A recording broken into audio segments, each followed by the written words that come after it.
तिरोड़ा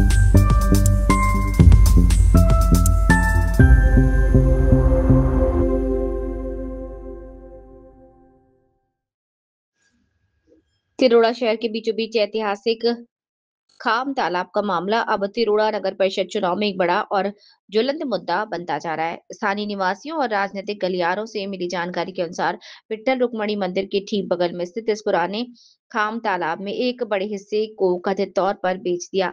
तालाब की जमीन को पाट कर उस पर अवैध रूप से प्लॉटिंग भूखंड तैयार किया। इन भूखंडों को अब आम जनता को बेचा जा रहा है। तिरोड़ा शहर के मध्य में विट्ठल रुक्मणी मंदिर के समीप तिरोड़ा नगर परिषद प्रशासन संबंधित अधिकारियों की मिलीभगत से तालाब की जमीन बेची गई और उस पर व्यावसायिक प्लॉटिंग की गई है।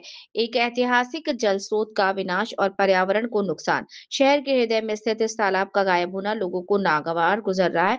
उनका कहना है कि ये केवल जमीन का टुकड़ा नहीं बल्कि शहर की विरासत और जल संचयन का महत्वपूर्ण स्रोत था। इस वजह से तिरोड़ा नगर परिषद चुनाव में ये मुद्दा गरमाया हुआ है। इस मामले को भ्रष्टाचार, पर्यावरण की उपेक्षा और शहर की धरोहर को नष्ट करने का मुद्दा वर्तमान में बना है। मतदाता आप इस बात पर ध्यान केंद्रित करेंगे कि उनके चुने हुए प्रतिनिधि शहर के विकास और प्राकृतिक संसाधनों के संरक्षण के लिए कितने गंभीर हैं। शहरामध्ये तिरोडा शहरामध्ये एक जुना विठ्ठल रुक्मिणी मंदिर आहे।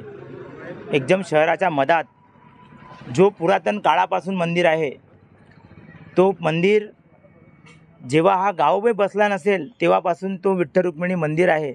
त्या मंदिराच्या बाजूला एक तळा होता, नैसर्गिक तळा होता, जो खामतळा म्हणून प्रसिद्ध होता।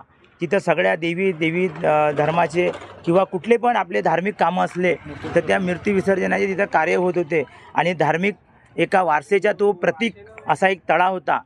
त्या तळ्याला काही आमच्या गावच्या जे जुने आता काय म्हणणार, आता त्यांच्या कुणाचं मी नाव घेत नाही, परंतु अशा लोकांनी भूमाफिया लोकांनी जे गावाचे भूमाफिया लोक आहेत त्यांनी त्या तळ्याला विकत घेतला आणि त्या तळ्याला बुजवून त्याच्यावर सगळा सरळ करून तिथं प्लॅटिंग करून ते तळा विकून टाकला।